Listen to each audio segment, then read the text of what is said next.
this is your first time joining us, you might be asking, what is the blueprint?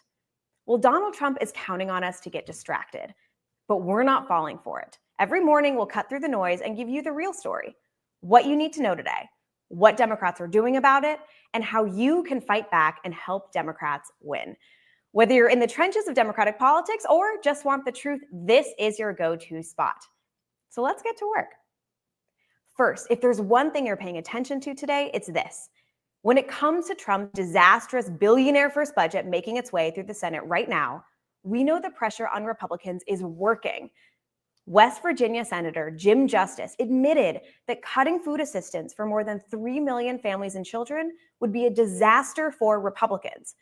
About cuts to SNAP, he said, quote, "If we don't watch out, people are going to get hurt, people are going to be upset. It's going to be the number one thing on the nightly news all over the place." In fact, 66% of voters think cuts to SNAP to fund tax cuts for billionaires are unacceptable. But ripping away millions of people's ability to put food on the table is also just a really awful thing to do. So here's what you can do right now to protect SNAP. If your state has a Republican senator, give them a call and ask them to vote no. Text call to 43367 to get their phone number and a script. And now here's a rundown of what you need to know today. Trump has called to arrest Governor Gavin Newsom. When asked for his thoughts, House Speaker Mike Johnson responded with this. That's not my lane. I'm not going to give you legal analysis on whether Gavin Newsom should be arrested, but he ought to be tarred and feathered. I'll say that. Unsurprising that a guy with 18th century taste in policy would have 18th century taste in insults. Meanwhile, Congressman Mike Levin, who represents the base from which Marines were deployed to Los Angeles, called out Trump for overriding state wishes and sending the National Guard in. Let's hear what he had to say. Our Marines did not sign up to repress civilians. They didn't sign up to be used as pawns in a political agenda.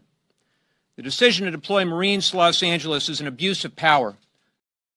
In a committee hearing, Defense Secretary Pete Hegseth couldn't say what authority was used for invoking the National Guard. A shocking admission from the guy who ostensibly is in charge of our troops. Let's watch. 10 U.S.C. of the U.S. Code 12406 as a legal basis that the president used cites 3 examples and circumstances for the Guard. Invasion by a foreign nation, rebellion or dangerous rebellion against the authority of the government of the United States, or the president is unable with regular forces to execute the laws of the United States. Which authority is triggered here to justify the use? I don't know. You just read it yourself and people can listen themselves, but it sounds like all 3 to me. And now for a look at the economy. Yesterday, the World Bank became the latest financial institution to downgrade its U.S. GDP forecast, projecting just 1.4% growth this year, a sharp cut from the bank's 2.3% growth estimate back in January. And the World Bank wasn't alone. The same day, even Trump's own administration admitted that the economy was stalling. The Energy Information Administration, which is a sub-agency within the Department of Energy, also downgraded their U.S. GDP forecast to 1.4%. Back in December, they were predicting 2.7% growth, but then Trump came into office and went on a tariff rampage. And according to Glassdoor's Employee Confidence Index, just 44% of employees feel optimistic about business conditions for the next 6 months, a new record low. And as Republicans try to jam their bill that would cut taxes for the ultra-rich while gutting healthcare for millions of Americans, it's on us to sound the alarm about what's actually in this thing. So let's do it. First, a new study from the Urban Institute found that the bill's changes to SNAP and Medicaid could end up taking away free school meals from millions of children. Because students on those programs automatically qualify for free school meals, the study estimated that Republicans' plan could force 7.5 million children out of the free meals program. And if kicking millions off their health insurance wasn't enough, the Republican bill could also worsen the country's doctor shortage and put extreme restrictions on student loans for medical students.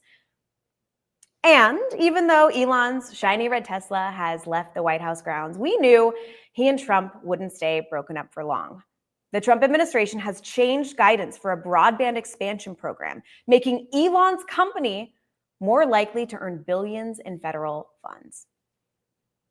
And moving today for Democrats on offense. With Trump threatening to arrest him, Governor Gavin Newsom hit back. Let's watch. Come after me, arrest me. Let's just get it over with. Tough guy. You know, I don't give a damn.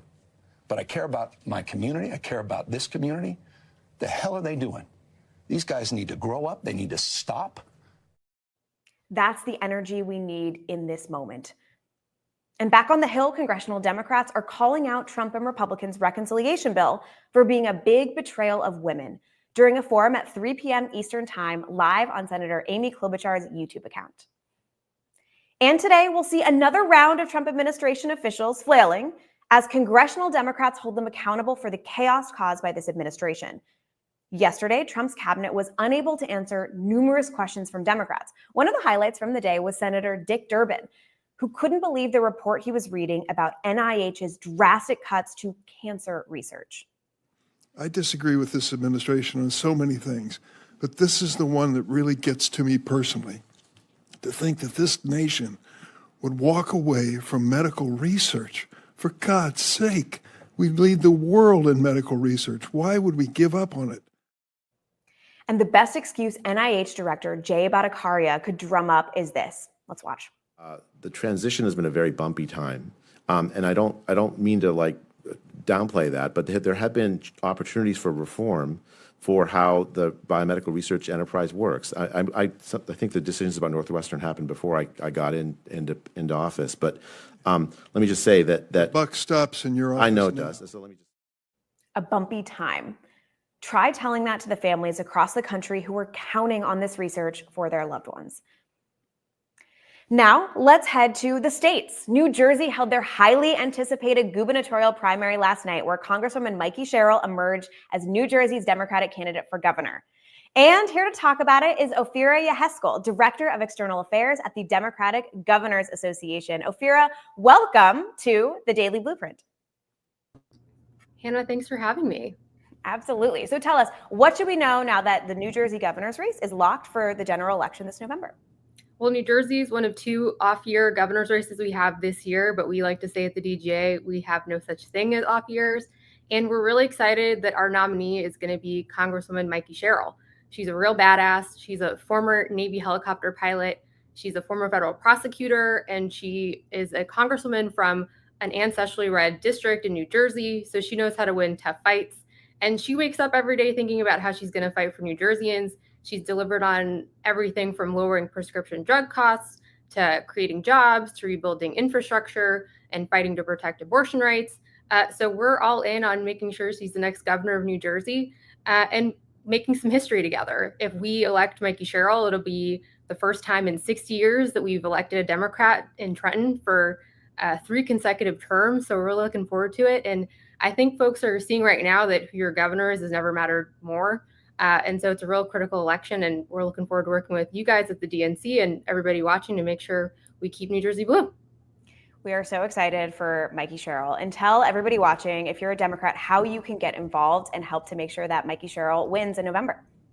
You can get involved with us at the DGA and all the campaigns we have going on by texting DemGovs to 30201. That's DemGovs to 30201. Like I said, these are 2 off-year governor's races that we have, one in New Jersey, one in Virginia, but then we have a big map, 36 next year. It's a real opportunity for us to go on offense and elect more Democratic governors who I think we're seeing every day are really delivering for people and fighting for them on the issues they care about. Couldn't have said it better myself. Ophira, thank you so much for joining us today. We'll be watching New Jersey and all of the governor's races you mentioned this year and next year very closely. Have me. And in what else you can do today, now that Trump's billionaire first budget has passed the House, Senate Republicans continue discussions this week to lay groundwork for devastating cuts to healthcare and food assistance. Republicans have made it very clear they don't care if their own constituents live or die as long as the rich get richer. So if your state has a Republican senator, give them a call and ask them to vote no. Text call to 43367 to get their phone number and a script. And Trump and Elon Musk are desperate to dominate the headlines with their petty feud and clickbait chaos. But instead of falling for it, we need you to post and share content about the issues that will actually affect people's lives.